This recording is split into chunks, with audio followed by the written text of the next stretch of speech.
Bonjour à tous, amis pêcheurs. Aujourd'hui, je vous propose la réalisation d'un faux asticot. Un asticot qui peut être donc monté plombé ou non plombé. Pourquoi plombé? Parce que je l'utilise en rivière lorsque je pêche à la mouche. Donc je le plombe, très efficace sur la truite, la perche, le chevenne. Alors pour le montage, j'utilise un fil polyester blanc qui provient de grande surface parce qu'il est assez épais, du fil de cuivre, du fil de plomb, un fil camel, couleur camel de 8,0, ça c'est pour la tête, et puis de la poudre, donc phosphorescente, et du liquide, de la résine liquide fine. Donc je commence le montage ici, c'est pour la pêche mouche, je mets du fil de plomb. Alors j'essaie de faire un enroulement à spirale jointive. Là, le petit problème, c'est que l'objectif est à 3 cm de la tête de l'étau, ce qui provoque quelques petites difficultés pour pouvoir le faire directement comme il faut. Alors j'enrille mon plomb, à peu près une quinzaine de tours, et là j'utilise un plomb médium de chez JMC, mais ça n'a pas vraiment d'importance tant que la ligne elle est plombée, tant que votre hampe est plombée. Ensuite, pour faire tenir le plomb, après quelques petits réglages, donc vous voyez, je vais jusqu'à la courbure de l'hameçon, je descends un petit peu la courbure, je viens mettre simplement une goutte de vernis rapide. Le vernis rapide, on peut utiliser aussi de la glu, de la super glue, cyanolite, tout ce que vous voulez. Moi, j'utilise le vernis rapide parce que j'ai l'habitude de le faire comme ça, mais ce n'est pas une obligation. Donc, je mets mon vernis rapide que je vais laisser sécher. Alors là, j'ai mis ma caméra sur pause après, hein, pour justement pas attendre de temps de séchage. Et ensuite, je viens commencer mes enroulements. Je commence à quelques millimètres de la tête et je descends sur mon fil de plomb. Je l'ai bien et je vais le serrer un petit peu vers l'arrière comme il faut, encore pour plus qu'il bouge. Je déplace mon hameçon, ce qui va me permettre d'être plus, qui va me faciliter pour le montage. Donc maintenant que j'ai déplacé mon hameçon, je place mon bout de fil de cuivre et pour fixer mon fil de cuivre, avoir quelque chose de relativement propre, je le place sur le dessus de la hampe.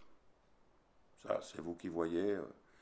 Moi, personnellement, c'est une habitude que j'ai prise où je descends, je continue à descendre sur la courbure, à peu près sur un peu plus de la moitié de la courbure. Après, je mets mon fil de cuivre en attente et je vais commencer mes enroulements pour donner de l'épaisseur à mon faux asticot.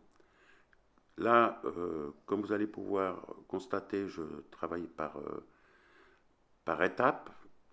Pourquoi? C'est pour avoir un plus grand confort. Donc, j'hésite pas à déplacer mon hameçon lorsque j'ai obtenu l'épaisseur voulue vers l'arrière pour augmenter le confort de montage et faciliter aussi le montage.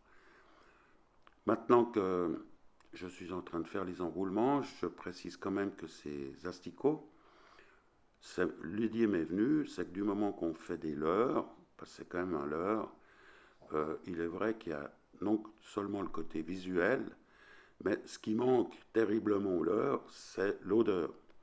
Donc comment compenser l'odeur de l'asticot pour attirer l'œil du poisson?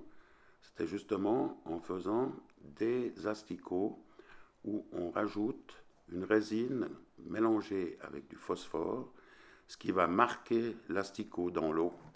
Que que l'eau soit claire ou foncée, vous allez marquer le leurre, ce qui va attirer l'œil du poisson.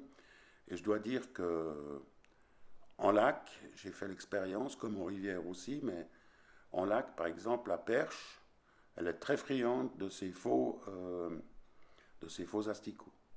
Je les voyais en ramenant ma canne près du bord, je voyais donc du bord de l'eau, je voyais les perches qui nageaient derrière, les leurres. Donc, personnellement, je pratique 99% de nos kills. Alors, on peut écraser l'ardillon. Bon, là, c'est des micro-ardillons. Pour la perche, de toute façon, on ne va pas beaucoup les blesser, hein. Même si c'est pas toujours permis de les remettre à l'eau. Moi, mon plaisir, c'est de pêcher, hein, c'est pas de faire du poisson.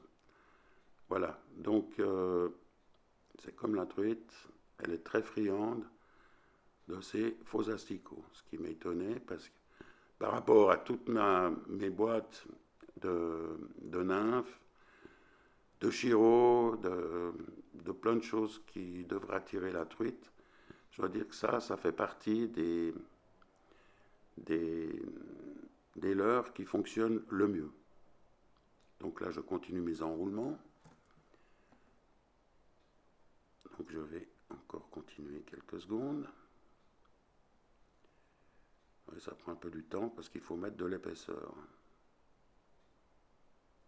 C'est pour ça que j'utilise ce fil. Et puis comme vous voyez, les petits poils qui se sont formés, on va les enlever sans difficulté, puis c'est du polyester. Donc on va pouvoir facilement les enlever. Petite astuce, il faut aller très rapidement. C'est avec une flamme de briquet que je vais les enlever.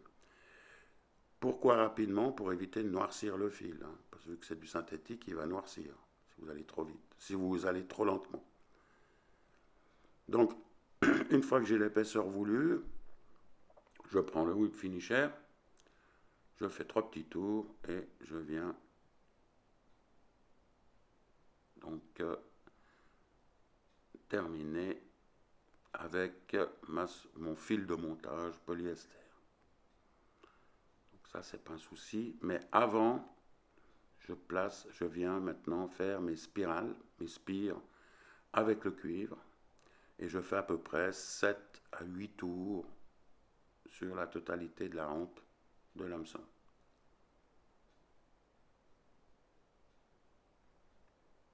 Donc je me presse pas trop.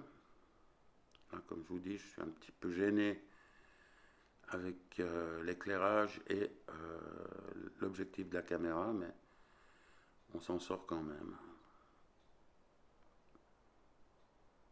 Et puis aussi une chose que je voulais dire, c'est que en principe, je les fais en série. Ces faux asticots, je vais en faire une série d'une dizaine. Alors, lorsque je fais des séries, j'utilise après pour le séchage complet, donc des UV, hein, puisque je vais utiliser une lampe UV. Je bloque ma résine avec ma lampe UV, et puis après, je place mes asticots dans un séchoir UV, c'est-à-dire c'est un séchoir fait pour les dames, pour les ongles, hein, qui fonctionne très bien, c'est des petits tunnels, et puis vous y mettez vos nymphes à sécher. Je fais 2 fois 3 minutes, comme ça j'ai l'assurance que la résine est totalement sèche. Là, pour le tuto, je ne l'utilise pas puisque je fais qu'une unité. J'utilise également une pince, comme vous pouvez voir, pour couper le cuivre. C'est question d'habitude, on peut le tourner, mais bon, moi je préfère utiliser la pince. Et comme vous voyez, je n'utilise pas des ciseaux, hein, pour préserver mon matériel quand même. Je fais énormément de montage, surtout l'hiver, parce que l'été j'aime mieux aller pêcher, hein, quand il fait beau. Dès l'ouverture, j'évite de faire trop de montage, ou alors je fais des montages quand il pleut. Vraiment quand le temps, il n'est pas bon. Donc maintenant, j'en ai terminé avec mon fil de polyester. Et je vais donc nettoyer toutes ces petits fils, ces petites barbules là, avec la flamme. Et vous allez voir, ça va partir, mais je le fais très rapidement, oui, pour éviter de noircir. Là, comme vous pouvez constater, les barbules ont disparu. Donc ce qui va pouvoir me permettre de mettre la résine. Donc maintenant, je vais mettre mon mélange, résine et phosphore, hein, que j'ai préparé. Et l'avantage aussi de cette résine, c'est que ça vous donne une petite couleur nacrée, qui est très rapprochante de la couleur des asticots. Donc là, je vais mettre sur toute la surface. Alors, j'utilise un petit pic. C'est un pic pour apéritif. en plastique, en matière synthétique. On peut utiliser une aiguille à dubbing. Moi, je préfère utiliser mon petit pic à plastique parce que je préserve mon matériel pour le dubbing justement et j'évite d'utiliser mes pics pour autre chose. Vous voyez, en tapotant un peu, on va bien faire pénétrer la résine dans les pores du fil. C'est ça qui est important. Et puis, ne pas trop couvrir notre cerclage en cuivre. Il doit quand même rester visible, même s'il est couvert par la résine, on devra quand même les apercevoir.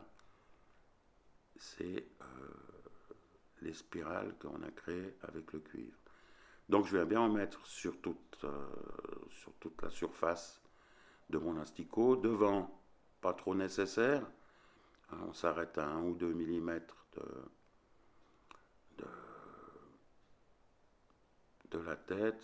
Pourquoi? Parce que on va faire après, avec le fil camel, on va faire la tête de l'asticot. Donc je viens placer ma résine de cette façon. L'avantage de cette résine, c'est que tant que vous n'avez pas eu de source ultraviolette, vous pouvez la travailler.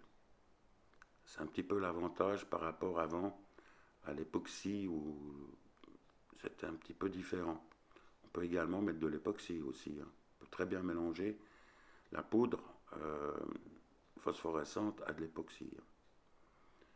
Moi, je préfère utiliser la résine puisque c'est un gain de temps vraiment très appréciable. Alors, une fois que vous avez mis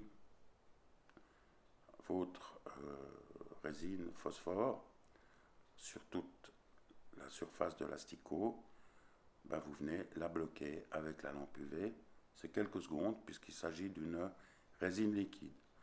À ce propos, vous pouvez également utiliser une résine plus épaisse, mais c'est un petit peu plus difficile après à faire quelque chose de propre.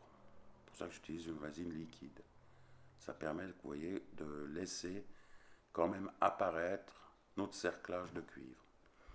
Maintenant, il me reste la tête à faire. Donc pour la tête, j'utilise un fil 8-0 et couleur camel, brune. Et je viens faire ma tête. Je monte jusqu'à à peu près ma première spirale de cuivre. Donc je coupe l'excédent. Et je viens terminer ma tête par quelques tours.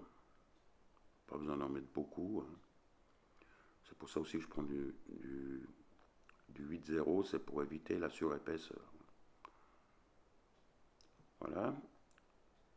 Quand vous avez fini, vous êtes satisfait, 3 petits tours de whip finish et vous faites le nœud final.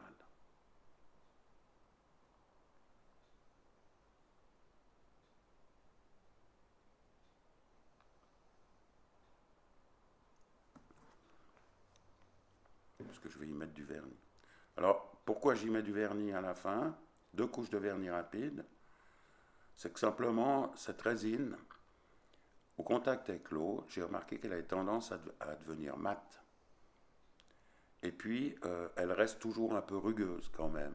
Donc, en mettant 2 petites couches de vernis rapide, vous allez préserver cette brillance que vous aurez dès le départ. Et puis, elle restera parfaitement lisse. Certaines de mes nymphes, je les ai utilisées déjà peut-être 50, 60 fois. Elles sont toujours comme le premier jour. Puisqu'on peut les monter aussi sur des lignes plombées, on peut les utiliser au toc. On peut vraiment utiliser dans toutes les conditions de pêche ce genre d'asticot. Voilà, j'en ai terminé. J'espère que ce tuto vous aura plu.